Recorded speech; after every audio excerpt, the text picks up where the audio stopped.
حضرات محترم، اللہ رب العالمین نے اپنے پاک کلام میں ارشاد فرمایا، یا ایھا الذین آمنو، اے ایمان والو، توبو الی اللہ، اللہ کی بارگاہ میں سچے دل سے توبۃ نصوحا توبہ کرو۔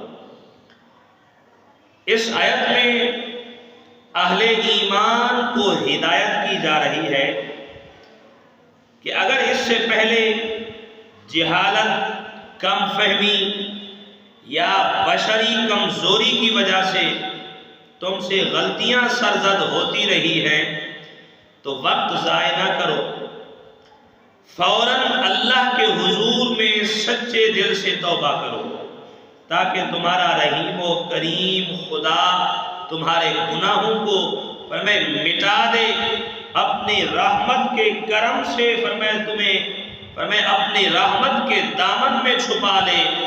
کسی کو ان کا پتہ بھی نہیں ہوگا کہ تمہارے گناہ ہیں بھی صحیح کہ نہیں، اور روز محشر فرشتے بھی تمہارے نامہ اعمال سے کوئی ایسی چیز نہ پیش کر سکے جو تمہاری رسوائی کا باعث ہو۔ اور توبہ کرنے کے ساتھ ساتھ اللہ رب العالمین نے توبہ کی قسم بھی بتا دی کہ کون سی توبہ کرنی ہے۔ فرمایا توبۃ نصوحا۔ توبۃ نصوحا کے متعلق علماء کرام نے مختلف اقوال پیش کیے، اور یہاں میں امام غزالی کے احیاء سے چند اقوال پیش کرنا چاہوں گا کہ توبہ کرنے والوں کے 4 طبقات ہیں۔ پہلا طبقہ یہ ہے کہ انسان گناہوں سے توبہ کرے اور آخر عمر تک فرمائے اس بات پر قائم رہے، اسی توبہ پر قائم رہے۔ ایسا شخص اپنی گزشتہ فرمائے کوتاہیوں کا فرمائے تدارک کر لیتا ہے، اور اس کا نفس اسے گناہوں کی طرف لوٹنے کی دعوت نہیں دیتا، البتہ بتقاضائے بشریت جن سے چھٹکارا ممکن نہیں، وہ لغزشیں فرمائے سرزد ہو جاتی ہیں، صغیرہ گناہ ہو جاتے ہیں، کیونکہ وہ نبوت کے رتبہ پر فائز نہیں، اور اسی کو توبہ پر استقامت کہا جاتا ہے۔ یہ انسان کی فطرت ہے، غلطیاں ہوتی رہتی ہیں، لیکن ان غلطیوں کا ازالہ یہی ہے کہ جن گناہوں سے توبہ کی ہے اب اپنی توبہ پر برقرار رہے۔ بتقاضائے بشریت انسان سے غلطی ہو جاتی ہے تو یہی توبہ پر استقامت کہا جائے گا۔ ایسا شخص نیکیوں میں سبقت لے جاتا ہے اور اس کی برائیوں کو نیکیوں سے بدل دیا جاتا ہے۔ اس توبہ کو توبۃ نصوح کہا جاتا ہے، اور گناہوں سے باز آنے والا یہ نفس جو ہے یہ نفس مطمئنہ ہے۔ نفس مطمئنہ یہ اپنے رب کی طرف اس حال میں لوٹتا ہے کہ اللہ عز و جل اس سے اور یہ اللہ سے راضی ہوتا ہے۔ یہی وہ لوگ ہیں جن کے متعلق حضور رحمت عالم صلی اللہ علیہ وآلہ وسلم نے ارشاد فرمایا، سابق المفردون المستہزئون بذکر اللہ تعالی ودع الذکر عنہم اوزارہم فوردوا القیامت خفافا، یعنی اللہ عز و جل کے ذکر کے شیدائی سبقت لے گئے۔ جو دل میں اللہ کے ذکر کا شوق رکھتے ہیں، جذبہ رکھتے ہیں، وہ آگے نکل گئے، اور ذکر الہی نے ان کے بوجھ جو تھے گناہوں کے وہ اتار دیے، بس وہ قیامت کے دن ہلکے پھلکے جسموں کے ساتھ آئیں گے۔ تو فرمایا حدیث پاک میں اس بات کی طرف اشارہ ہے کہ وہ گناہوں کے بوجھ تلے دب چکے تھے، اور ذکر الہی کی برکت سے ان کا یہ بوجھ ہلکا ہو گیا ہے۔ معلوم ہوا انسان گناہوں تلے دب جائے، گناہ کثرت سے ہو تو اب ان کے تدارک کے لیے فرمائے ان سے چھٹکارا پانے کے لیے اب کرنا کیا ہے؟ کثرت سے اللہ کا ذکر کرے، یہی ذکر اسے فرمائے گناہوں سے بھی چھٹکارا دلوائے گا، رب کے قریب بھی کر دے گا۔ تو اس طبقہ کے لوگوں کے مراتب جو ہیں خواہشات کا مقابلہ کرنے کے اعتبار سے مختلف ہیں۔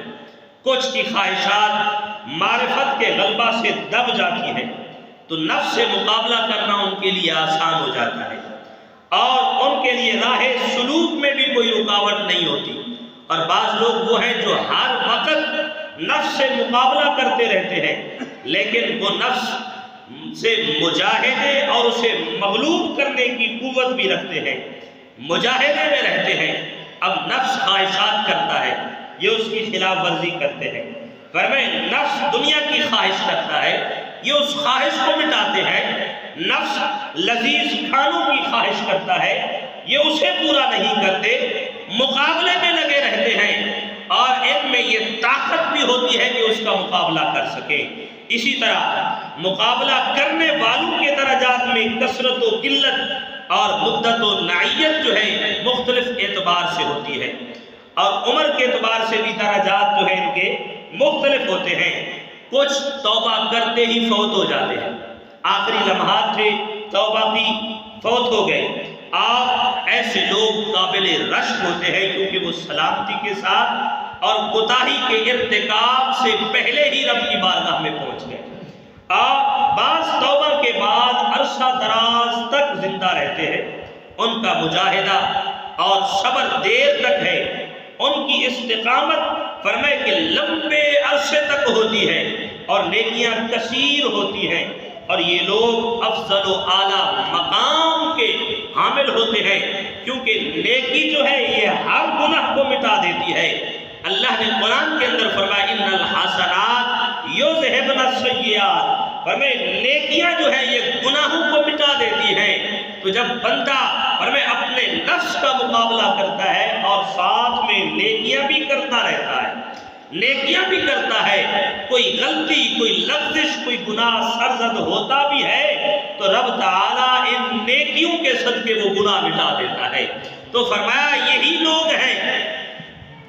لوگ ہیں فرمایا کہ جو توبۃ النصوحہ کرنے کے بعد اس پر قائم رہتے ہیں۔ علماء کرام فرماتے ہیں کہ گناہگار نے جس گناہ کا ارتکاب کیا وہ اسی وقت معاف ہوتا ہے جب وہ سچی توبہ کرتا ہے، سچی توبہ کرتا ہے۔ فرمایا کہ شہوت ہو، انسان کو گناہ کرنے کی شہوت پیدا ہوئی، شوق پیدا ہوا، جذبہ ہوا یہ گناہ کروں، اور فرمائے کہ یہ شہوت جو ہے گناہ والی مغلوب ہے، لیکن فرمائے اتنی ہے کہ غالب آنے والی تھی، اب گناہ کے قریب تھا، رب کے خوف سے فرمائے کہ یہ پیچھے ہٹ گیا، اور ایسا موقع 10 مرتبہ آئے یہ پھر بھی گناہ کے قریب پہنچ کر واپس ہٹ جائے، رب کا ڈر اسے ڈرائے۔ فرمایا کہ تو فرمایا ایسے توبہ کرنے والے کی یہ توبہ سچی توبہ ہے۔ یہ نہ ہو کہ توبہ کی، گناہ کر لیا پھر توبہ کی۔ فرمایا نہیں، سچی توبہ کا مطلب یہ ہے کہ گناہ کے قریب گیا اور فرمایا نفسانی خواہشات بھی غالب تھی، لیکن رب کے خوف نے اسے گناہ سے دور کر دیا، تو فرمایا یہی سچی توبہ ہے۔ اگرچہ یہ شرط جو ہے بعید از قیاس ہے، مطلب یہ کہ بالفرض اگر اسے مان بھی لیا جائے کہ انسان گناہ کے قریب ہو گیا۔ اب میں مثال عرض کروں، مثال دوں کہ ایک بندہ شراب کا عادی ہے، اب اس نے شراب سے توبہ کر لی ہے، توبہ اس بات کی کہ یا اللہ آج کے بعد شراب نہیں پیوں گا، لیکن ایک موقع ایسا آ گیا کہ اس کے وہی یار وہی دوست اکٹھے تھے، شراب بھی تھی، شراب بھی تھا، سب کچھ تھا، اب یہ بھی وہاں پہ موجود ہے، آپ اسے پیالے جام بھر کے دیے بھی گئے، ہاتھوں میں ہے، اب نفس نے خواہش کی ہے یار پی لے، آج موقع ہے، کوئی بات نہیں پھر توبہ کر لینا۔ اب سب کچھ قریب ہے، لیکن پھر دل میں خیال آیا میرا رب دیکھ رہا ہے، اس کی بارگاہ میں کیا جواب دوں گا؟ فرمائے اس کا عذاب بڑا سخت ہے، بس اسی ڈر سے اس گناہ سے اٹھ گیا، فرمائے دور چلا گیا۔ فرمائے یہ توبہ سچی توبہ ہے، سچی توبہ ہے۔ اور اس لیے فرمایا کہ یہ پہلا طبقہ جب اس توبہ کرے اور پھر اس پر قائم رہے، فرمائے کہ ان لوگوں کو کہا جاتا ہے کہ انہوں نے توبۃ نصوحہ کی، یہ پہلا طبقہ۔ اور دوسرا فرمائے کہ دوسرا طبقہ ہے نفس لوامہ والوں کا۔ دوسرا طبقہ یہ ہے کہ توبہ کرنے والا فرائض کی بجا آوری اور تمام کبیرہ گناہ کو چھوڑنے میں استقامت کا راستہ اختیار کرتا ہے۔ کبیرہ گناہ بھی چھوڑ دیے اور فرائض بھی پورے پورے ادا کرنا، لیکن پھر بھی روزمرہ کے معمولات کے دوران بلا قصد و ارادہ کچھ گناہوں میں مبتلا ہو جاتا ہے، کچھ گناہوں میں مبتلا ہو جاتا ہے، اور جب کبھی اس سے گناہ سرد ہوتا ہے، فرمائے گناہ کر لیتا ہے تو اپنے نفس کو ملامت کرتا ہے، ملامت کرتا ہے، نادم ہوتا ہے اور افسوس کرتا ہے، بلکہ اپنے اس عزم کا اعادہ کرتا ہے کہ اس گناہ کے اسباب سے بھی بچنے میں کمال احتیاط کرے گا جن کی وجہ سے گناہ کا ارتکاب ہوا۔ تو یہ نفس جو ہے اس کو کہا جاتا ہے نفس لوامہ، یہ کہلانے کے زیادہ لائق ہے کیونکہ یہ آدمی کو ان برے احوال پر ملامت کرتا ہے جو بلا قصد و ارادہ اس سے سرزد ہوتے ہیں۔ یہ بھی ایک بلند درجہ ہے، اگرچہ پہلے درجے کے مقابلے میں کم ہے، لیکن یہ بھی بلند درجہ ہے۔ اور توبہ کرنے والوں کا عام طور پر یہی حال ہوتا ہے کیونکہ شر انسان کی فطرت میں شامل ہے جو کہ کم ہی اس سے الگ ہوتا ہے۔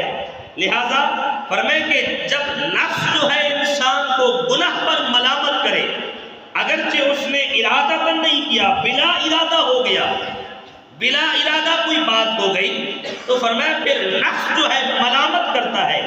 اب غیر محرم عورتوں کی طرف نگاہ اٹھ گئی، ارادہ نہیں تھا، بغیر ارادے کے نگاہ اٹھی، پھر اپنے نفس کو ملامت کرتا ہے، تو نے آنکھ اٹھائی کیوں تھی، یہ کام تو نے کیا کیوں تھا، یہ نفس اندر سے ملامت کرتا ہے۔ تو فرمایا یہ بندہ بھی توبۃ نصوحہ کے زمرے میں آتا ہے اور اپنی توبہ میں برقرار ہے، اور اس کا درجہ بھی بلند ہے، اس کا درجہ بھی بلند ہے۔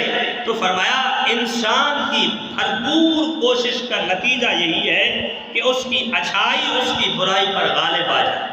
یہی کوشش ہوتی ہے ہر بندے کی کہ میں ہر وقت اچھے کام کروں، میری اچھائیاں زیادہ ہوں، فرمائے برائیاں نہ ہوں، اگر کوئی ہے بھی صحیح تو وہ ختم ہو جائے تاکہ اس کی نیکیاں زیادہ ہوں اور نیکیوں والا پلڑا بھی بھاری ہو جائے۔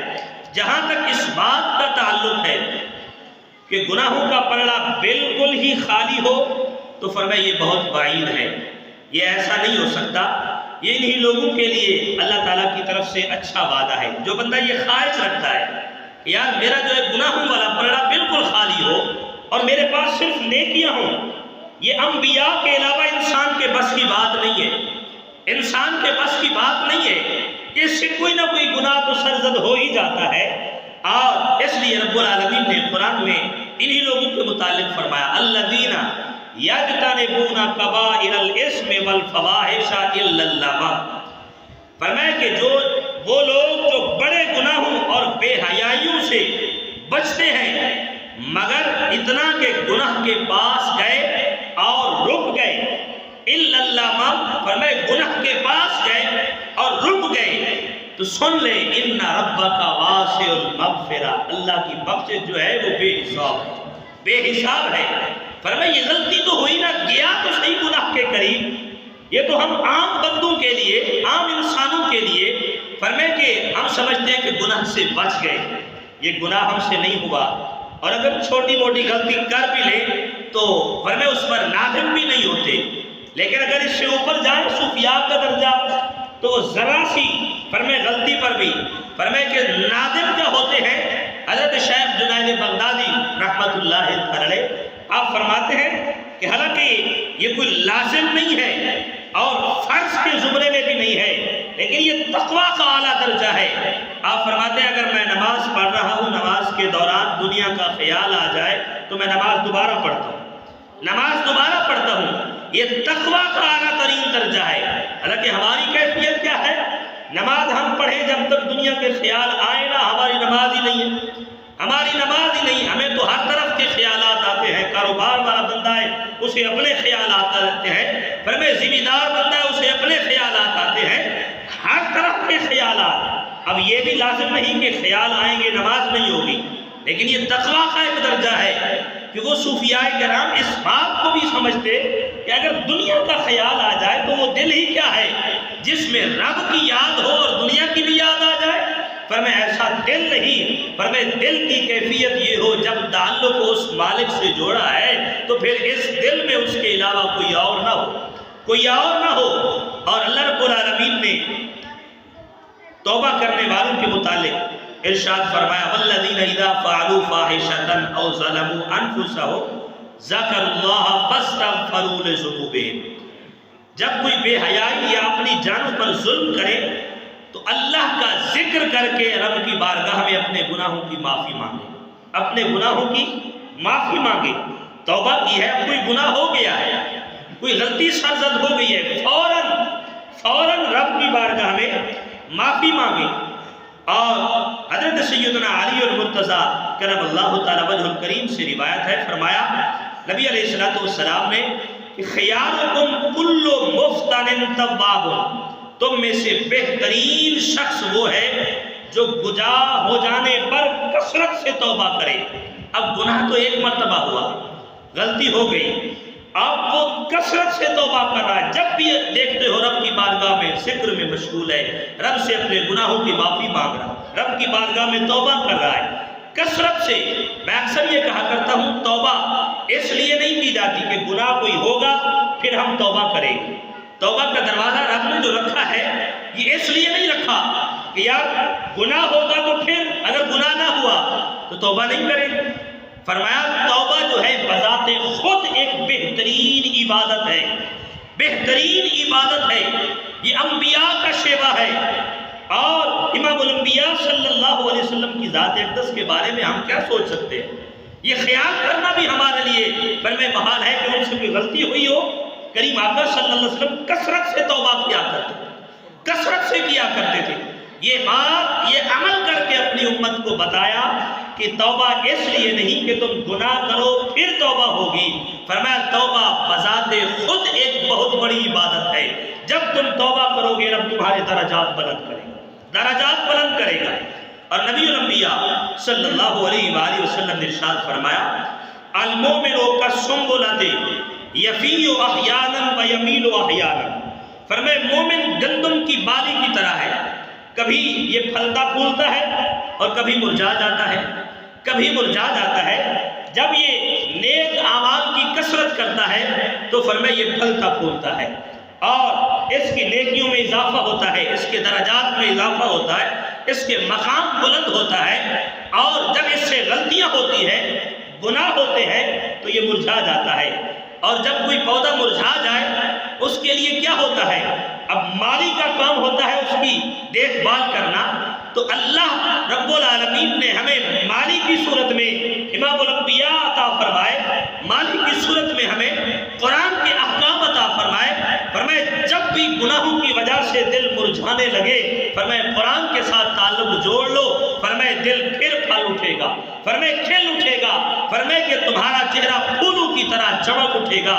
یہ قرآن کی برکتیں ہیں، پورا قرآن میرے رب کا ذکر ہے، نماز میرے رب کا ذکر ہے، فرمائے تسبیحات میرے رب کا ذکر ہے، یتامہ اور مساکین کی خدمت یہ بھی میرے رب کا ذکر ہے۔ فرمائے ان ذکر اسکار میں مشغول تم ہو جاؤ، رب تمہارے ایمان کے درخت کو اور فرمائے چار چاند لگا دے گا۔ نبی الانبیاء صلی اللہ علیہ وآلہ وسلم نے ارشاد فرمایا کل بنی آدم خطاؤون۔ نبی علیہ السلام نے فرمایا تمام انسان خطا کرتے ہیں، وخیر الخطائین التوابون المستغفرون، لیکن ان میں اچھے وہ ہیں۔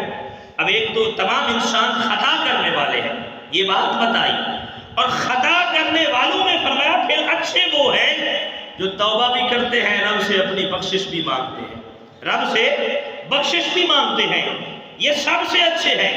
قرآن پاک کی ایک آیت ہے، اس کا میں مفہوماً عرض کرتا چلوں۔ اللہ رب العالمین نے فرمایا اگر تم سے گناہ نہیں ہوں گے نا، تم صرف نیکیاں ہی کرو گے، پھر تمہیں ختم کر کے ایک اور قوم لے آؤں گا، اور قوم لے آؤں گا، فرمایا جو گناہ بھی کریں گے پھر میری بارگاہ میں معافی مانگیں گے، میں ان کو معاف کر دوں گا، معاف کر دوں گا۔ یہ گناہ بھی رب کی طرف سے، فرمایا کہ اگر گناہ نہیں ہوں گے تو رب کی تواب والی صفت کیسے ظاہر ہوگی، غفار والی صفت کیسے ظاہر ہوگی، رحمان والی صفت کیسے ظاہر ہوگی؟ یہ رب تعالیٰ نے گناہ رکھا، فرمائے انسان سے غلطیاں ہوں گی، فرمائے گناہ ہوں گے، پھر میری بارگاہ میں گڑ گڑائے گا، میں اسے معاف کر دوں گا، میں اسے معاف کر دوں گا۔ یہی فطرت ہے انسان کی۔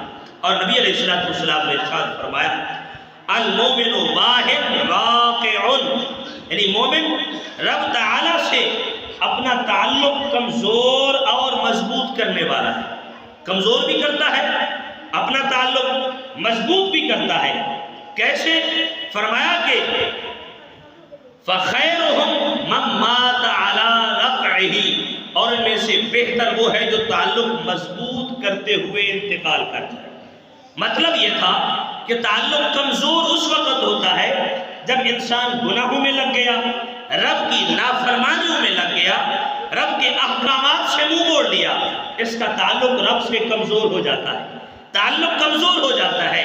اور فرمایا کہ جب انسان نیکیاں کرنے لگتا ہے، اس مالک کے احکام کی تابعداری میں لگ جاتا ہے، رسول اللہ صلی اللہ علیہ وآلہ وسلم کی سنتوں کی اتباع میں لگ جاتا ہے، پھر اس کا تعلق اپنے مالک سے مضبوط ہو جاتا ہے۔ اور نبی علیہ السلام نے فرمایا سب سے بہترین تعلق کو مضبوط کرنے والا وہی ہے کہ اس کا تعلق بھی مضبوط ہو، اسی حال میں اپنے مالک سے ملاقات کرے، اپنے مالک سے ملاقات کرے۔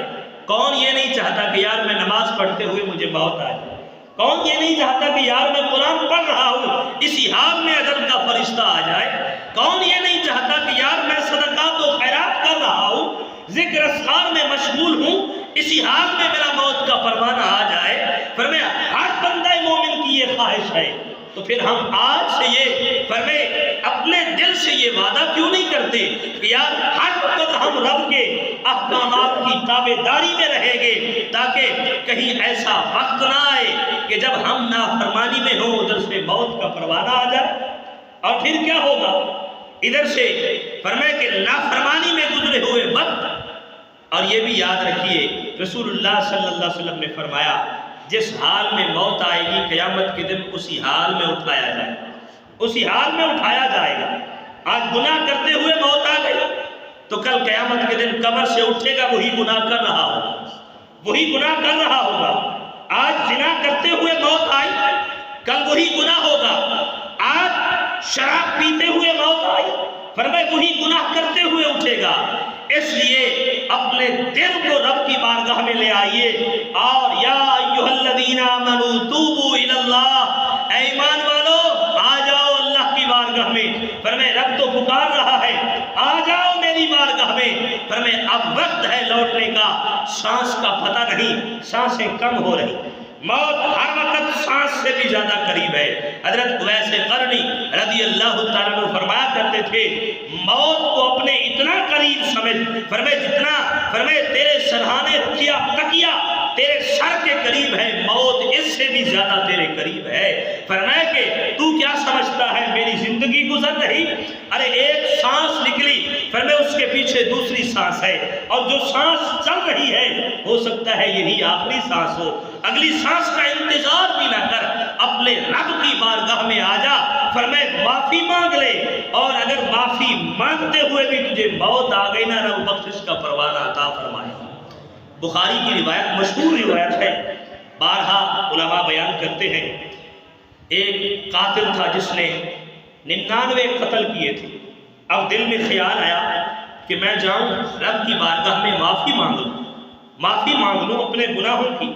ایک راہب کے پاس جا بیٹھا، اس سے پوچھا یار میں نے اتنے گناہ کیے، کیا اب میری معافی ہو سکتی ہے؟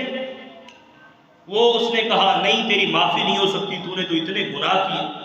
اس نے پھر خنجر نکالا، اسے بھی مار دیا۔ کہا فرمائے 99 تھے، اب 100 پورے ہو گئے، پورے ہو گئے۔ پھر چلا کہیں ایک بستی میں، وہاں سے کسی عالم ربانیین سے، معرفت کا علم رکھنے والے سے ملاقات ہو گئی۔ کہا میاں میں توبہ کرنا چاہتا ہوں، کیا اللہ کی بارگاہ میں میرے لیے بھی توبہ ہے؟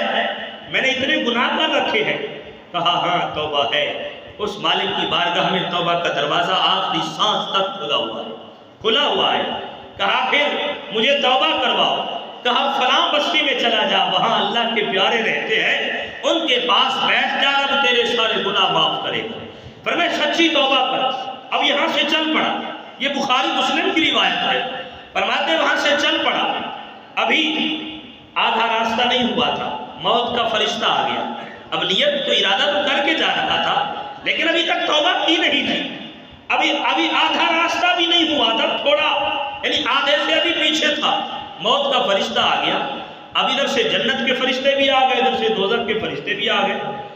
جنت والوں نے کہا اس نے توبہ کا ارادہ کیا ہے، سچا ارادہ کیا، لہذا ہم اسے لینے آئے۔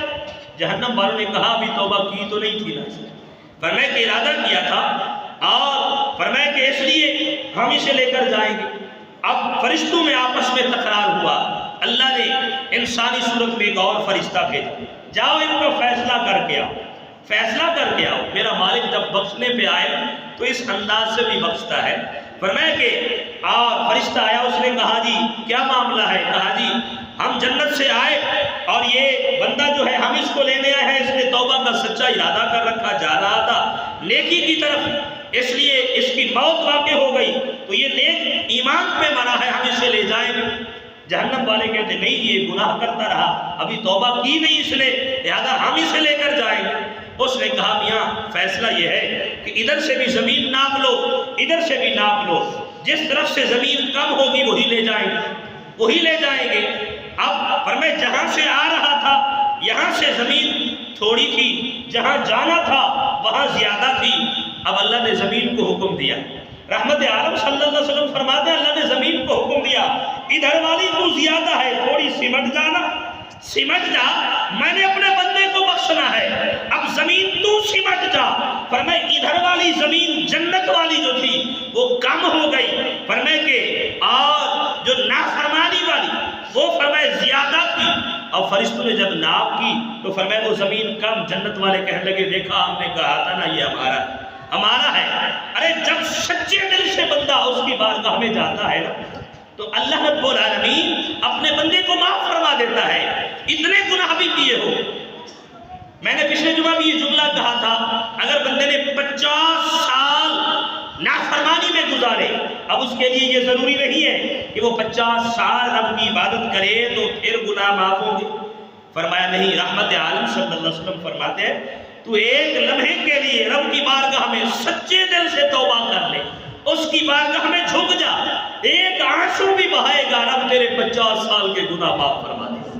اور معاف بھی ایسے ہوں گے، صرف یہ نہیں کہ رب نے اعلان کر دیا معاف ہے، اب فرشتے نے تو لکھ رکھے ہیں گناہ تیرے، فرمایا اس رجسٹر سے بھی مٹا دے گا، فرشتوں کو بھی بھلا دے گا، جس جگہ زمین پہ گناہ کیے اس جگہ کو بھی بھلا دے گا، تاکہ قیامت کے دن کوئی یہ گواہی نہ دے سکے اس نے گناہ کیا تھا، اس نے فلاں جگہ پہ گناہ کیا تھا۔ فرمایا تو سچی توبہ کر کے دیکھ تو صحیح نا۔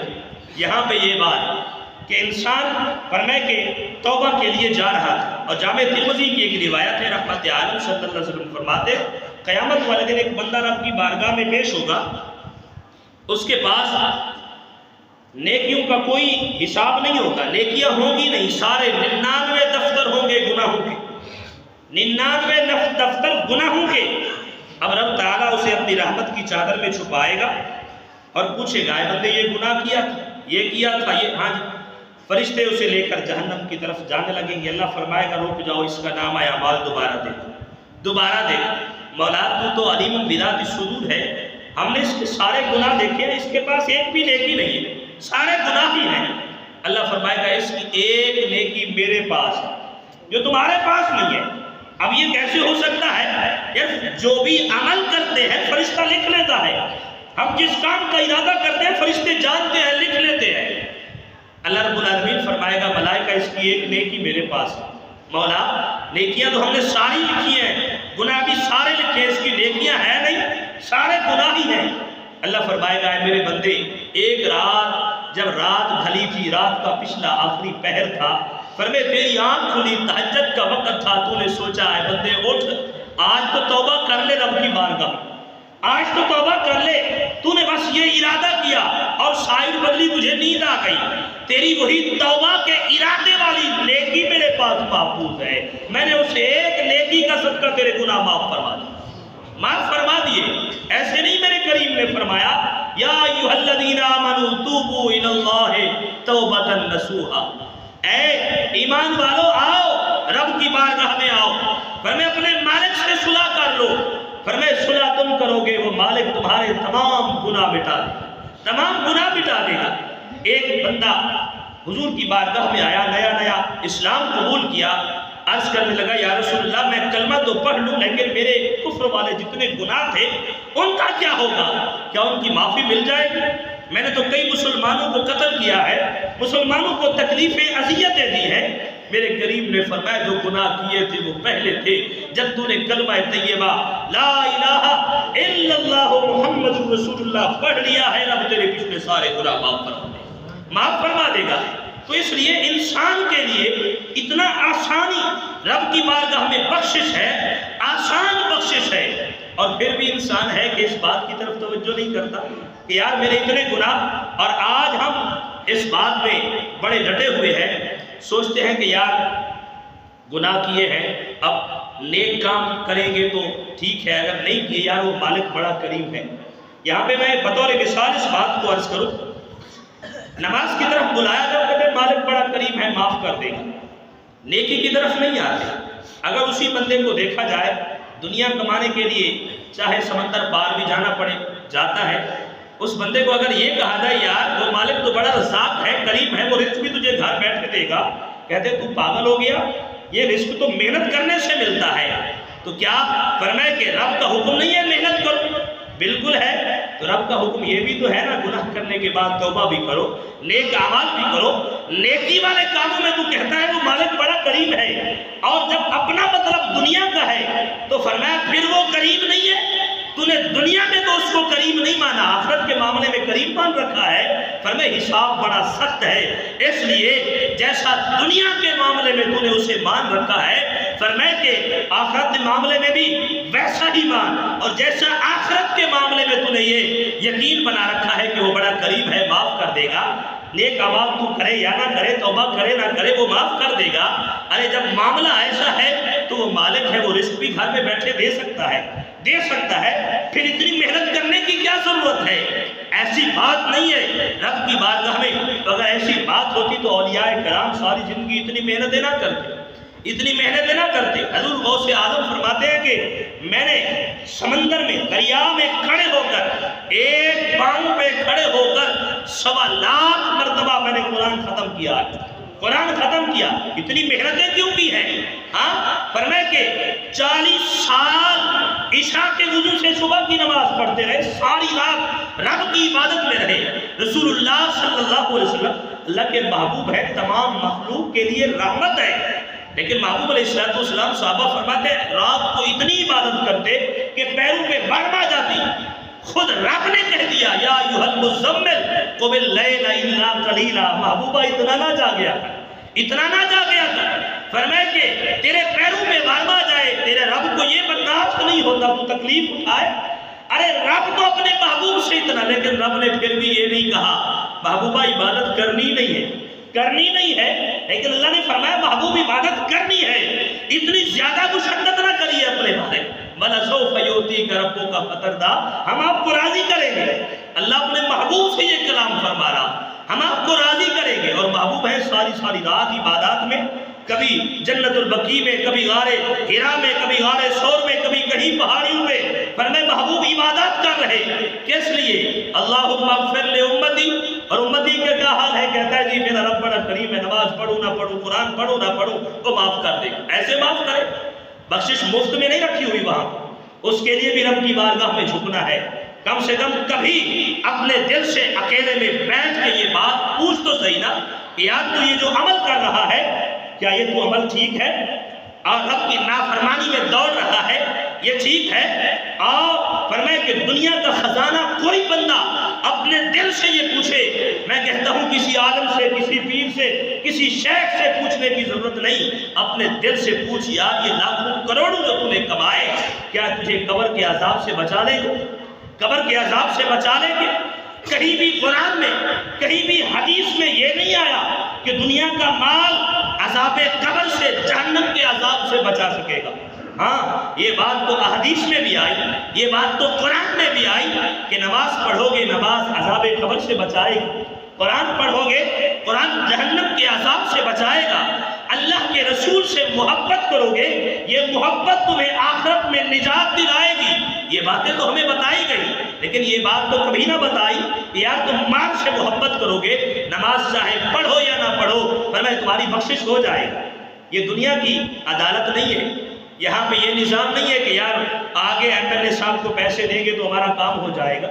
رسول اللہ صلی اللہ علیہ وآلہ وسلم نے ارشاد فرمایا جو رب کے عذاب دینے والے فرشتے ہیں قبر کے اندر، فرمایا ان کی آنکھیں رب نے بند کر دی، ان کے کان بھی بند ہیں، دیکھ بھی نہیں سکتے، سن بھی نہیں سکتے، اور ان کے ہاتھوں میں ہتھوڑا دیا گیا ہے جہنم کا گرز جسے کہا جاتا ہے، اور جب وہ عذاب دینے کے لیے مارے گے یہ چیخے گا، چلائے گا، نہ وہ دیکھ سکیں گے نہ سن سکیں گے تاکہ اس پر رحم نہ آئے، رحم نہ آئے۔ اور فرمائے جب وہ ہتھوڑا ماریں گے رسول اللہ صلی اللہ علیہ وسلم نے فرمایا اگر وہ پہاڑ پر مارا جائے پہاڑ بھی ریزہ ریزہ ہو جائے، ایسے جیسے ریت کے ذرات ہوتے ہیں، اور اس بندے کو مارا جائے گا اور پھر وہی بندہ 70 گز تک زمین میں دھنس جائے گا، پھر نکالا جائے گا، پھر مارا جائے گا۔ یہ عذاب رب کی بارگاہ میں ہے، لیکن اگر نمازیں پڑھیے، رب کی تابعداری کی ہے، گناہوں سے معافی مانگی، رب کی بارگاہ میں سچی توبہ کی ہے، تو یہ وہ نیک اعمال ہیں۔ جب عذاب کے فرشتے آئیں گے یہ اعمال کھڑا ہو جائے گا، نماز کھڑی ہو جائے گی، خبردار رک جاؤ، ادھر سے نہیں آنا۔ یہ ان پیروں پہ کھڑا ہو کے رب کی عبادت کیا کرتا تھا۔ اب عذاب والے فرشتے دوسری طرف آ گئے، کہا ادھر سے بھی نہیں آنا، یہ رات کو سوتے ہوئے بھی سورہ ملک پڑھا کرتا تھا، سورہ ملک پڑھا کرتا تھا۔ اب دوسری طرف آئے، فرمایا کہ عذاب والے، کہا ادھر سے بھی نہیں آنا، صبح اٹھتے ہوئے بھی فرمایا یہ سورہ یاسین پڑھا کرتا تھا۔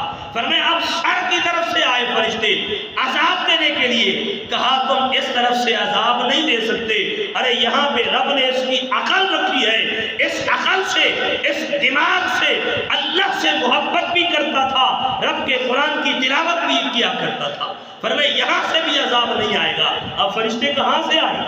فرمایا عذاب سے بچانے والا یہی اعمال ہے تیرے پاس، اور اگر عمل نہیں ہے تو پھر فرمایا کہ تو کیا سوچتا ہے رب کی بارگاہ میں بخشش ایسے مل جائے؟ وہاں پہ بڑے بڑے پکڑے گئے۔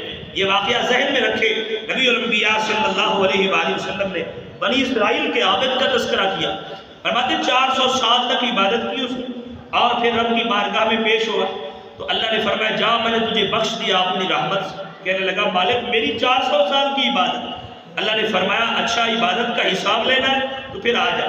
فرمایا ایک طرف ساری عبادت رکھی، دوسری طرف ایک نعمت، فرمایا تولو اسے۔ جب تولا گیا تو ایک نعمت کا حق بھی ادا نہ ہوا، فرمایا اسے جہنم میں ڈالو، مولا کرم فرما دے اپنی رحمت کا صدقہ۔ کہا وہ تو میں نے پہلے ہی کر دیا، پہلے ہی کر دیا۔